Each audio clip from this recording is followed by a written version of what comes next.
Assalamualaikum warahmatullahi wabarakatuh. Mohon izin memperkenalkan diri. Nama Dewayu Wibowo, kelas D4 TRPKJ Balbit. NIT 0820002102. Absen 02. Di sini saya sebagai penyaji materi, frasa, klausa, dan kalimat efektif. Yang A. Frasa. Frasa adalah gabungan dua kata atau lebih yang bersifat non-predikatif atau tidak memiliki predikat. Ciri-ciri ini: yang pertama, terdiri dua kata atau lebih. Yang kedua, tidak mengandung predikat. Yang ketiga, memiliki fungsi gramatikal dalam kalimat. Contoh frasa: bermain bola, mawar merah, seragam sekolah baru, ayam goreng, mencuci tangan dan kaki.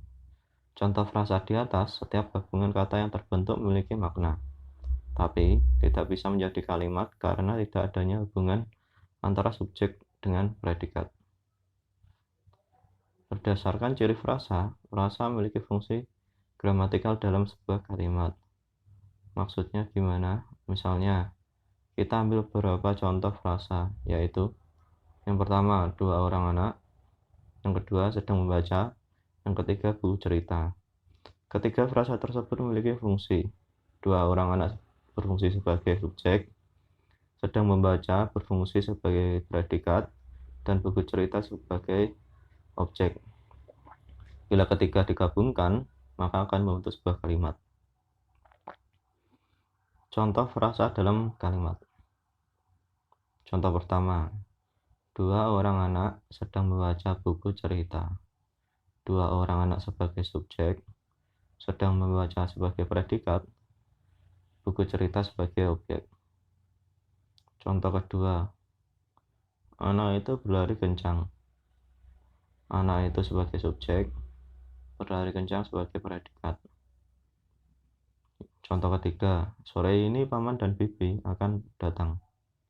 Sore ini sebagai keterangan, paman dan bibi sebagai subjek, akan datang sebagai predikat. Jenis-jenis frasa. Yang A, berdasarkan bentuknya. Berdasarkan bentuknya ini terdapat macam-macam frasa. Yang pertama, frasa eksosentris. Frasa ini tidak memiliki unsur inti di dalamnya, dan pada penerapannya diawali dengan kata sambung atau kata depan. Contoh, ke rumah paman, untuk adik tercinta, di atap rumah, ke kolam paman, dan lain sebagainya. Yang kedua, frasa endosentris. Frasa ini memiliki unsur inti di dalamnya. Frasa ini dibagi lagi menjadi dua bentuk. Yang pertama, frasa endosentris koordinatif. Frasa ini memiliki unsur yang setara. Dalam penerapannya, frasa ini menyisipkan kata dan atau. Contoh, ayah dan ibu, buah dan sayur, benar dan salah, baik atau buruk, hitam atau putih. Yang kedua, frasa endosentris atributif. Frasa endosentris atributif adalah frasa yang tidak mempunyai kesamaan unsur atau tidak setara. Contoh, rumah mewah, anak kecil, sahabat baik, pemuda tampan. B. Berdasarkan kelas katanya. Didasarkan pada kelas katanya, maka frasa dapat dibagi menjadi 4 macam jenis. Antara lain, 1. Frasa kata kerja. Frasa ini terbentuk dengan kata kerja yang berperan sebagai unsur inti. Contoh, minum air, jalan cepat, makan banyak, tidur cepat, senyum manis. Yang kedua, frasa kata sifat. Frasa ini terbentuk dari susunan kata sifat yang berperan sebagai unsur diterangkan. Contoh, begitu angkuh, sombong sekali, sangat cantik, sangat ramah, tampan sekali. Yang ketiga, frasa kata benda. Frasa yang terbentuk atas susunan gabungan dari kata benda yang berperan sebagai unsur diterangkan. Contoh, gedung serbaguna, rumah sakit, minuman dingin, makanan basi, sepeda ontel. Frasa kata keterangan. Frasa ini frasa yang terbentuk sebagai unsur inti yang diterangkan. Contoh, tahun depan, besok malam, besok pagi, bulan depan, esok lusa. Selanjutnya yang B, klausa. Klausa ini adalah gabungan kata yang terdiri dari subjek dan predikat. Sepintas klausa mirip dengan sebuah kalimat, tapi yang membedakan dengan kalimat yaitu klausa tidak diakhiri dengan intonasi akhir dan tidak memiliki tanda baca.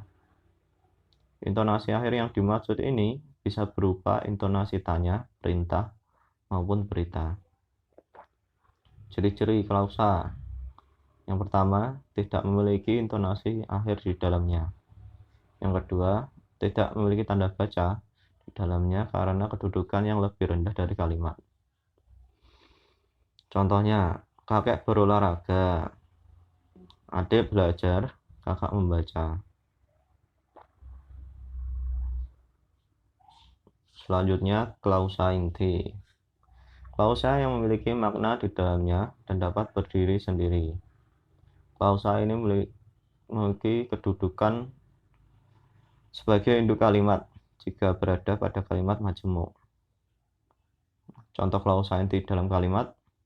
Yang pertama, kakak makan sambil membaca. Klausa inti, kakak makan. Contoh kedua, Bowo menangis ketika ayahnya harus pergi. Klausa inti, Bowo menangis. Selanjutnya, klausa bawahan. Klausa yang tidak memiliki makna jika berdiri sendiri tanpa adanya klausa inti dalam kalimat majemuk. Klausa bawahan berkedudukan sebagai anak kalimat yang memiliki fungsi perluasan objek, subjek, keterangan, dan pelengkap. Contoh, yang pertama, Nita membaca sambil memakan camilan. Klausa bawahan, sambil memakan camilan. Contoh kedua, Neneng tertawa terbahak ketika menonton acara komedi. Klausa bawahan, ketika menonton acara komedi. Oke, selanjutnya C, kalimat efektif. Kalimat yang dapat mengungkapkan gagasan penutur atau penulisannya secara tepat sehingga dapat dipahami oleh pendengar atau pembaca secara tepat pula. Ciri-ciri dan contoh kalimat efektif. Untuk membuat kalimat efektif tidaklah sulit, asalkan sudah memahami ciri-ciri suatu kalimat dikatakan efektif. Berikut ini adalah 5 ciri-ciri sehingga suatu kalimat dapat dipahami ketika dikatakan kalimat efektif. Yang pertama, kesepadanan struktur. Contoh, bagi semua peserta diharapkan hadir di tepat waktu. Kalimat tidak efektif. Semua peserta diharapkan hadir tepat waktu. Kalimat efektif. Kedua, keematan kata. Contoh, ia masuk ke dalam ruang kelas. Kalimat tidak efektif. Ia masuk ruang kelas. Kalimat efektif. Ketiga, kelogisan kalimat. Kepada Bapak Kepala Sekolah, waktu dan tempat kami persilakan. Kalimat tidak efektif. Bapak Kepala Sekolah dipersilakan menyampaikan pidatonya sekarang. Kalimat efektif. 4. Kesejajaran bentuk. Contoh, hal yang mesti diperhatikan soal sampah adalah cara membuang, memilah, dan pengolahannya. Kalimat tidak efektif. Hal yang mesti diperhatikan soal sampah adalah cara membuang, memilah, dan mengolahnya. Kalimat efektif. Ketegasan makna. Contoh, kamu sapulah lantai rumah agar bersih. Kalimat tidak efektif. Sapulah lantai rumahmu agar bersih. kalimat efektif. Unsur-unsur kalimat efektif terdiri dari dua unsur, yakni subjek dan predikat. Unsur yang lain, objek, pelengkap, dan keterangan dalam suatu kalimat dapat wajib hadir, tidak wajib hadir, atau wajib tidak hadir. Ini selanjutnya syarat kalimat efektif. Sesuai EYD, yang dimaksud sebuah kalimat efektif haruslah menggunakan ejaan maupun tanda baca yang tepat. Yang kedua, sistematis. Di sini dijelaskan sebuah kalimat paling yang memiliki susunan objek, subjek, dan predikat, kemudian ditambahkan dengan objek, pelengkap, hingga keterangan. Yang ketiga, tidak boros dan tidak bertele-tele. Yang dimaksud, pastikan susunan kalimat yang kalian rumuskan pasti dan ringkas agar orang yang membacanya mudah menangkap gagasan yang kalian tuangkan. Yang keempat, tidak ambigu. Dengan susunan kata yang ringkas, sistematis, dan sesuai kaidah kebahasaan, pembaca tidak akan kesulitan mengartikan ide dari kalimat kalian, sehingga tidak ada kesan ambigu. Selanjutnya, penyebab kalimat tidak efektif. Yang pertama, penggunaan dua kata yang sama, artinya dalam sebuah kalimat. Yang kedua, penggunaan kata berlebih yang mengganggu struktur kalimat. Yang ketiga, penggunaan imbuhan yang kacau. Keempat, penggunaan kata dengan struktur dan ejaan yang tidak baku. Kelima, pilihan kata yang tidak tepat. Keenam, pengulangan kata yang tidak perlu.